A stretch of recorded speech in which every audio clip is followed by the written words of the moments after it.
നമുക്ക് 113 സങ്കീർത്തനം നാം വായിച്ചു. എന്നാൽ തുടർമാനമായിട്ട് നാം നോക്കുമ്പോൾ ഈ സങ്കീർത്തനം ദാവീദ് എഴുതിയാണെന്ന് നമുക്കത് മനസ്സിലാക്കാൻ കഴിയും. ഇവിടെ വായിക്കുന്നത് 1-ാമത്തെ വാക്യം, യഹോവയെ സ്തുതിപ്പീൻ, യഹോവയുടെ നാമത്തെ സ്തുതിപ്പീൻ, യഹോവയുടെ നാമത്തെ സ്തുതിപ്പീൻ. ഹല്ലേലൂയ, സ്തോത്രം. യഹോവയെ സ്തുതിപ്പീൻ, യഹോവയുടെ ദാസന്മാരെ സ്തുതിപ്പീൻ, യഹോവയുടെ നാമത്തെ സ്തുതിപ്പീൻ. ഇടയ്ക്ക് ഒരു വാക്ക് അവിടെ പറഞ്ഞിരിക്കുകയാണ്, ദാസന്മാരെ. ദൈവത്തിന്റെ ദാസന്മാരെ ദൈവത്തെ സ്തുതിക്കാനാണ് പറഞ്ഞത്. ഹല്ലേലൂയ. അതിന്റെ 112:1 നമ്മൾ കണ്ടു, യഹോവയ്ക്ക് സ്തുതിപ്പീൻ, യഹോവയെ സ്തുതിപ്പീൻ, യഹോവയെ ഭയപ്പെട്ട് അവന്റെ കൽപ്പനകളിൽ ഏറ്റവും ഇഷ്ടപ്പെടുന്ന മനുഷ്യൻ ഭാഗ്യവാൻ. അപ്പോൾ ഭയപ്പെട്ട് എന്ന് അവിടെ ചേർത്തിട്ടുണ്ട്, എന്നാൽ ഇവിടെ ദാസന്മാരെ എന്ന് പറയുന്നുണ്ട്. അപ്പോൾ നമ്മൾ തുടർമാനമായിട്ട് കാണുമ്പോൾ ഈ സങ്കീർത്തനം ദാവീദ് എഴുതിയതാണെന്ന് നമുക്ക് അതിൽ മനസ്സിലാക്കാൻ കഴിയും. കാരണം അത് അങ്ങനെയാണ് അതിന്റെ തുടർമാനം വന്നിരിക്കുന്നത്. ഈ ദാസന്മാർ എന്ന് പറഞ്ഞാൽ ആരാണ്? ദൈവത്തിന്റെ ദാസന്മാരെന്നുള്ളത് വെറും ദൈവത്തിന്റെ വേല ചെയ്യുന്ന, അതായത് ദൈവസന്നിധിയിൽ നിന്ന് ദൈവത്തിന്റെ വേല ചെയ്യുന്ന ദാസന്മാർ മാത്രമല്ല ദാസന്മാർ. ദൈവസഭയിൽ കടന്നു വരുന്ന ചെറിയവർ മുതൽ വലിയവർ വരെയും ദൈവത്തിന്റെ ദാസന്മാരാണ്. ദൈവത്തിന്റെ വേല ചെയ്യാൻ വിളിക്കപ്പെട്ടവരാണ്. ഓരോ വ്യക്തികൾക്കും അതിൻ്റെതായിട്ടുള്ള പ്രാഗൽഭ്യം കൊടുത്തിട്ടുണ്ട്.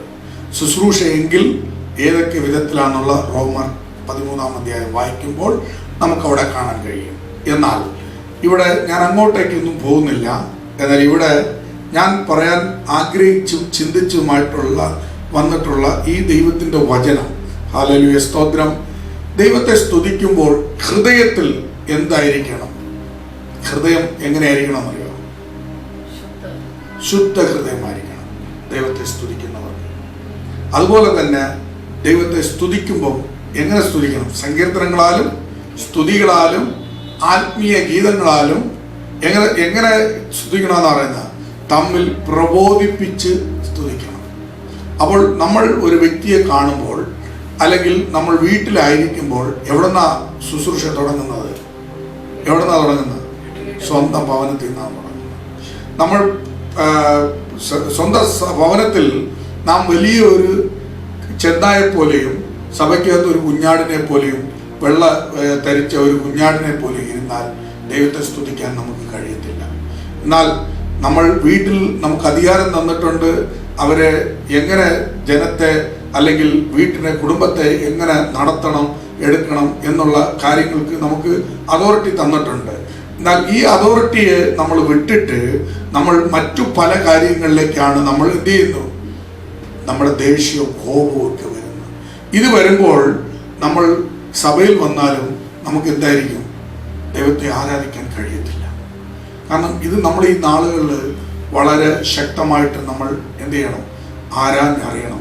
കാരണം പല സ്ഥലങ്ങളിലും പല സഭകളിലും വർഷിപ്പ് ലീഡർമാർ വർഷിപ്പ് ചെയ്യും. അതുപോലെ തന്നെ കൊയർ ഉണ്ടാവും കൂടെ, അവർ നിന്ന് പാട്ടുപാടും ആരാധിക്കും. എന്നാൽ ജനം എന്ത് ചെയ്യുന്നറിയോ? ഒരു നോക്കുകുത്തികളെ പോലെ നോക്കി നിൽക്കും, അവരാരാധിക്കത്തില്ല.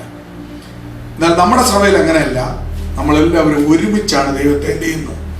ആരാധിക്കുന്നത്. അതാണ് ആരാധനയുടെ വ്യത്യാസം എന്ന് ഞാൻ പറയുന്നത്. അപ്പോൾ നമ്മൾ മറ്റുള്ളവർ ആരാധിക്കുന്നത് കണ്ടിട്ട് നാം വെറുതെ നിൽക്കരുത്. അതുകൊണ്ടാണ് ഇന്ന് ഞാൻ തുടക്കത്തിൽ തന്നെ എടുത്തത്, ദേഹി എന്ന ആത്മാവിനെ നമ്മൾ എന്ത് ചെയ്യണം?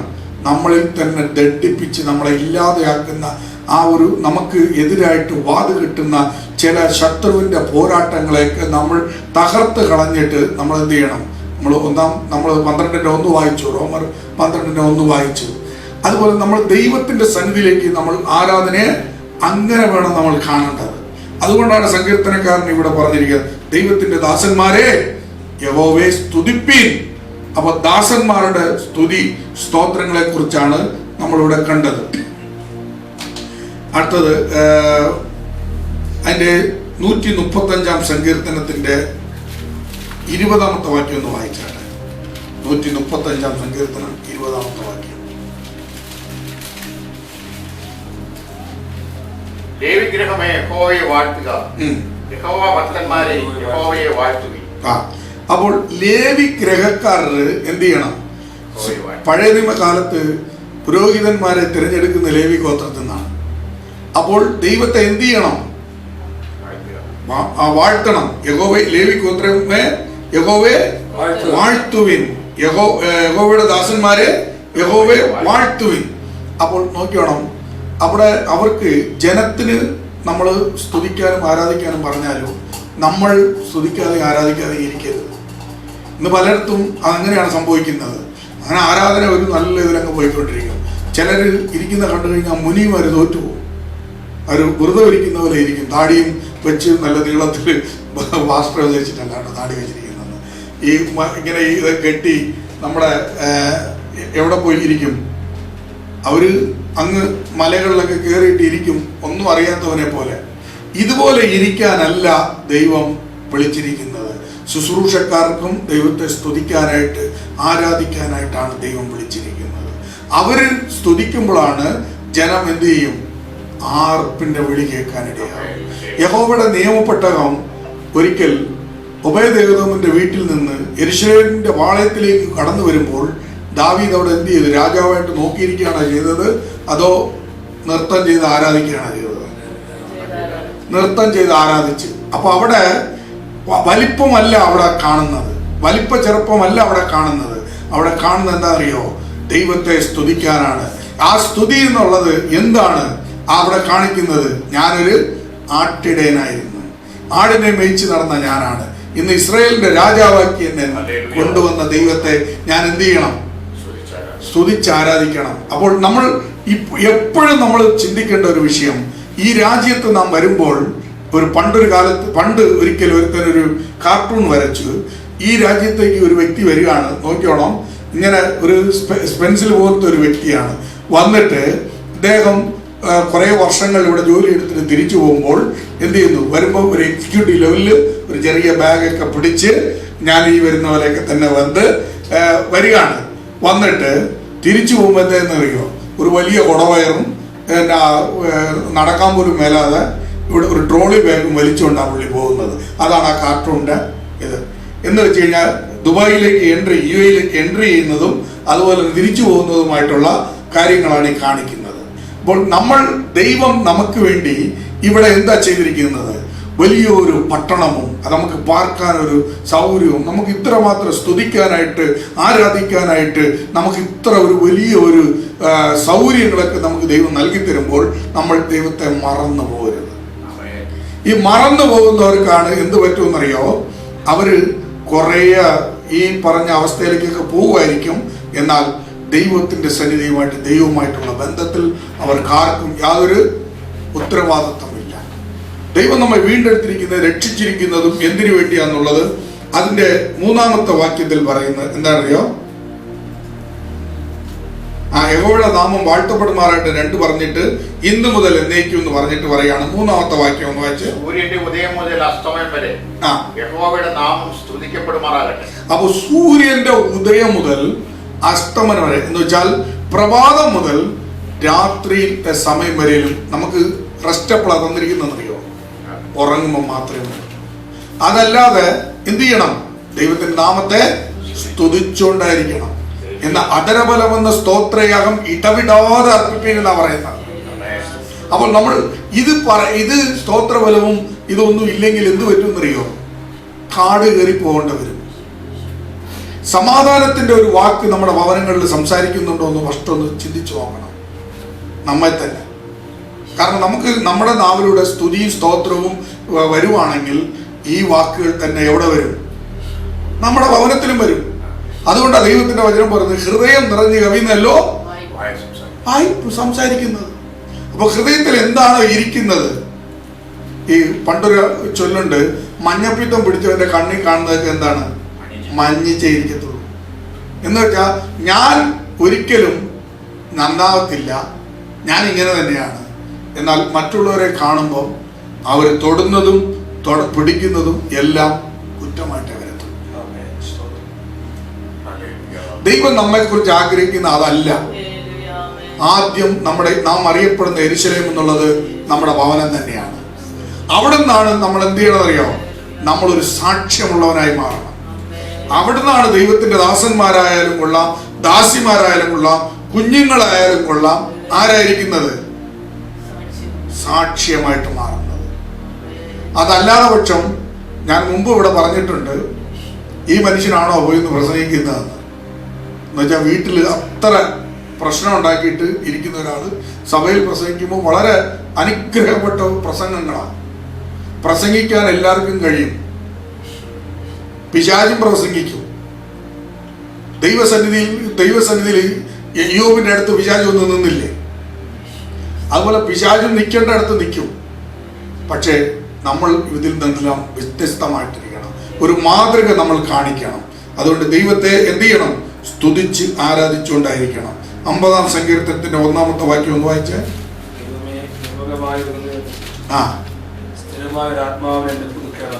അപ്പോൾ ദാവീദ് അവിടെ പറയുന്ന ഒരു കാര്യമാണ്. എന്തുകൊണ്ടാ? ചില നല്ല മനുഷ്യനായിരുന്നു, നല്ല കാര്യങ്ങളൊക്കെ ചെയ്തു, ദൈവം കൊണ്ട് കൊട്ടാരത്തിലാക്കിയപ്പം എന്ത് ചെയ്തെന്നറിയോ? തന്നെ അറിയാതെ തന്നെ താൻ ചിലതിലേക്ക് അങ്ങ് മോഹങ്ങൾ, കൊട്ടാരവാതിക്കൽ ഞാൻ ഇരുന്നപ്പോൾ എനിക്ക് മോഹം എന്തായി തീർന്നു? ദാഹമായിട്ട് തീർന്നു. ആ ദാഹം എന്ത് ചെയ്ത്? സ്ട്രോ ഇട്ട് വലിച്ചു കുടിക്കുന്ന പോലെ കുടിക്കാനിടയായി തീർന്നു. ഇന്ന് നമ്മളിപ്പോ പാടുകയുണ്ടായി, മണ്ണെ പ്രതി മാണിക്യം ഞാൻ വിടുകയില്ല എന്ന്. ഇന്ന് പലരുടെയും ജീവിതം എടുത്ത് നമ്മൾ പഠിച്ചു കഴിഞ്ഞാൽ, സ്റ്റഡി ചെയ്ത് കഴിഞ്ഞാൽ, പെണ്ണെ പ്രതി മാണിക്യത്തെ ഞാൻ വിട്ടിടുമോ എന്നാണ് ഞാൻ ചിന്തിക്കുന്നത്. പലരുടെയും ജീവിതം എങ്ങനെ? കുത്തഴിഞ്ഞ ജീവിതം പോലെയാണ് പോകുന്നത്. പേര് കൊണ്ടെല്ലാം നമ്മൾ ആരാ? ദൈവത്തിന്റെ ദാസന്മാരാണ്. പക്ഷേ ദൈവവചനത്തിനോട് മറുതിരിച്ചാ ജീവിക്കുന്നത്. ഞങ്ങളിപ്പോ വരുമ്പോ പറഞ്ഞുകൊണ്ട് വരികയായിരുന്നു, പലപ്പോഴും പെയ്ത മഴ കുടിച്ചിട്ടും ഭൂമി അതിൻ്റെതായിട്ടുള്ള കൃഷി ഫലം തന്നില്ലെങ്കിൽ ആ മണ്ണിനെ എന്ത് ചെയ്യും? തരിശു നിലമാക്കിയത്. പക്ഷെ വെട്ടേണ്ട അടുത്ത് വെട്ടണം. വെട്ടുകുഴിയിൽ വെച്ച് തന്നെ കുറവ് തീർന്ന കല്ലായിട്ടാണ് ആലയത്തിലേക്ക് വരേണ്ടത്. അപ്പോഴാണ് എന്ത് സംഭവിക്കും? ദൈവത്തിന്റെ അതിശക്തമായ അനുഭവം, ദൈവ തേജസ് നമ്മുടെ മേൽ ഇറങ്ങി വരും. ദൈവം നമുക്ക് വേണ്ടി കരുതുന്നതിനെ കാണാൻ കഴിയും. ഒന്നുമില്ലാത്ത അവസ്ഥയിലും ദൈവം എന്ത് ചെയ്യും? എല്ലാം ഉള്ളവനെ പോലെ ദൈവം നമ്മെ നടക്കുമാറാക്കും. ഇല്ലെങ്കിൽ എന്ത് സംഭവിക്കുമെന്നറിയോ? നമ്മുടെ ജീവിതത്തിൽ നാം ചിന്തിക്കുന്നതിനപ്പുറമായിട്ട് നമ്മൾ ആരെയും ലോക മനുഷ്യർക്ക് തുല്യം പോലല്ല, അതിനു അപ്പുറമായിട്ട് നമ്മളായിത്തീരും. ഇരിക്കുന്ന സ്ഥലം എവിടെയാണോ അവിടെ ഇരുന്നിട്ട് അവിടെ നിന്ന് നന്മ കണ്ടില്ലെന്നുണ്ടെങ്കിൽ നിനക്ക് അയ്യോ കഷ്ടം എന്നാണ് ദൈവത്തിന്റെ വചനം പറയുന്നത്. ഏത് സഭയിലാണോ ഇരിക്കുന്നത്, ആ സഭയിൽ നിന്ന് നിനക്കൊരു അനുഗ്രഹം കിട്ടിയില്ലെങ്കിൽ ഓടി നടന്നിട്ട് ഒരു കാര്യമില്ല. അവിടെ ഇവിടെ ഓടിയിട്ട് ഒരു കാര്യമില്ല. വീട്ടിൽ വരാതെ ഇരുന്നിട്ട് ഒരു കാര്യമില്ല. ദൈവത്തിന്റെ വചനത്തെ സമയാസമയങ്ങളിൽ നൽകി തരുന്നത്. അതുകൊണ്ട് ദാവീദ് പറഞ്ഞത്, എനിക്ക് നല്ലൊരു ഹൃദയം തരണമെന്ന്. സ്ഥിരമായ ഒരു ആത്മാവിനെ, ഓടി നടക്കുന്ന ആത്മാവിനല്ല, സ്ഥിരമായ ഒരു ആത്മാവിനെ തരണം. ഉറപ്പും ധൈര്യമുള്ളവരായിട്ട് നിൽക്കുന്നവരായിരിക്കണം. പൗലോസ് തിമോത്തിക്ക് ലേഖനം എഴുതുമ്പോൾ എന്ത് എഴുതുന്നത്? നീ ഉറപ്പും ധൈര്യമുള്ളവനായി ഇരിക്കുക, അവൻ നിന്റെ ഉപനിധി, ആ ദിവസം വരെയും എന്ത് ചെയ്യും? ശക്തൻ. എന്നിട്ട് പറയുന്ന ഒരു കാര്യമാണ്, നിന്റെ അമ്മയിലും വല്യമ്മയിലുള്ള വിശ്വാസം നിന്നിൽ ഞാൻ കണ്ടിരിക്കുന്നു. അപ്പൊ നമുക്കൊരു വിശ്വാസം ദൈവം നൽകി തന്നിട്ടുണ്ട്. അതെങ്ങനെ കാണണം? ഇതുപോലെ സാക്ഷ്യമുള്ളവരായിരിക്കണം. അമ്മയും ഒരു സാക്ഷ്യമുള്ള സ്ത്രീയായിട്ട് അവിടെ കാണിക്കുന്നത്. എന്നിട്ട് വല്യമ്മ, ഈ അമ്മയെ വളർത്തിയ അമ്മയാണ് വല്യമ്മ. വല്യമ്മയും അങ്ങനെയാണ്. എന്നാൽ നമ്മൾ സാക്ഷ്യമുള്ളവരാണോ? ഭവനത്തില്, ദൈവസഭയില്, പുറത്തുള്ളവരോട് നമ്മൾ സാക്ഷ്യമുള്ളവരാണോ? സാക്ഷ്യമുള്ളവരായിരിക്കണം. ഏത് സമയത്തും ഒരുക്കത്തോടെ, സാക്ഷ്യത്തോടെ ആയിരിക്കണം. ഒരുപാട് പറയണമെന്നുണ്ട്, എന്നാലും അതിന്റെ താഴോട്ട് പോവുകയാണ്.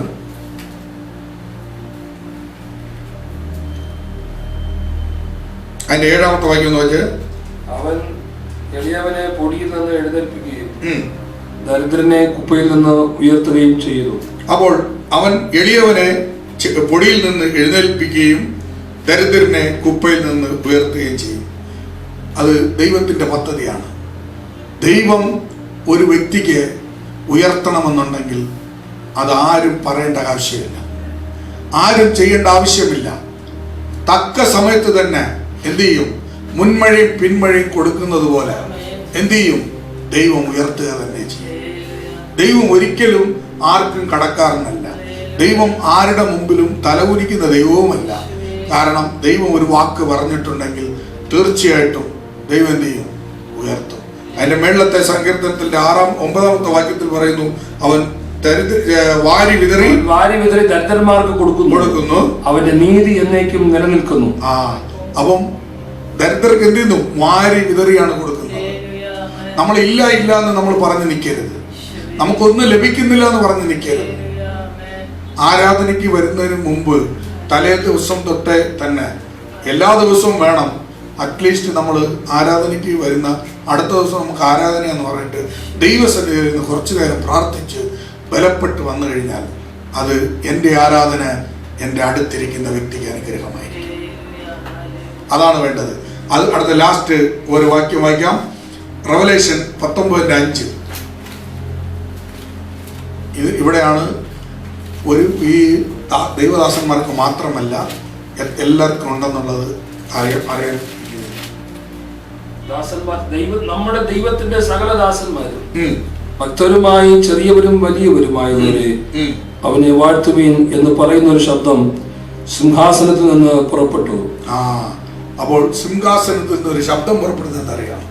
വലിയവരും ചെറിയവരും എല്ലാവരും, അതായത് ഒരു വ്യക്തിയൊന്നുമല്ല, ഇവിടെ മുമ്പിൽ ആരാധിക്കുന്ന വ്യക്തികൾക്ക് മാത്രമല്ല, സഭയിൽ കടന്നു വരുന്ന എല്ലാ വ്യക്തികൾക്കും, കുഞ്ഞുങ്ങൾ മുതൽ എന്ത് ചെയ്യും? മുതിർന്നവർ വരെയും ദൈവത്തെ എന്ത് ചെയ്യണം? സ്തുതിച്ച് ആരാധിക്കുന്നവരായിരിക്കണം. അതുകൊണ്ട് അവർ സങ്കീർത്തനം 42-45 എന്താണ് പറഞ്ഞിരിക്കുന്നത് അറിയോ? അവൻ ദൈവത്തിന്റെ ശബ്ദം മാൻപേടകളെ പ്രസവിക്കുമാറാക്കുന്നു. അപ്പൊ ദൈവത്തിന്റെ ശബ്ദം കടന്നു വരുമ്പോൾ മാൻ എന്ത് ചെയ്യുന്നു? പ്രസവിക്കുന്നു. അതാണ് ദൈവത്തിന്റെ ശബ്ദം. ഇടിമുഴക്കം പോലെ, പെരുവെള്ളത്തിന്റെ ഇരച്ചൽ പോലെ ദൈവത്തെ എന്ത് ചെയ്യണം? സ്തുതിക്കണം, ആരാധിക്കണം. അതാണ് ആരാധന എന്നുള്ളത്.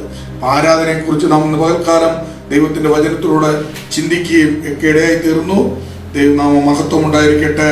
ഈ സങ്കീർത്തനങ്ങളാൽ നാം ഏവരും സ്തോത്രം, ഹല്ലേലൂയ, അനുഗ്രഹിക്കപ്പെടുമാറാകട്ടെ. തുടർന്നും ദൈവസന്നിധിയിൽ ഹല്ലേലൂയ സ്തോത്രം. നാം ഓരോ ദിവസങ്ങളും ആരാധന എന്നുള്ള ഒരു ഹല്ലേലൂയ സ്തോത്രം, ഞാൻ എന്തിനു വേണ്ടി ദൈവത്തെ ആരാധിക്കുന്നു, എന്തിനു വേണ്ടിയാണ് ആരാധനയ്ക്ക് വേണ്ടി ഞാൻ കടന്നു പോകുന്നു എന്ന് ഒരു നിമിഷം ചിന്തിച്ചുകൊണ്ട് ദൈവസന്നിധിയിൽ ഏവരും ഒരുങ്ങിയിരുന്നാട്ട് ദൈവനാമ മഹത്വം ഉണ്ടായിരിക്കട്ടെ. ആമേൻ.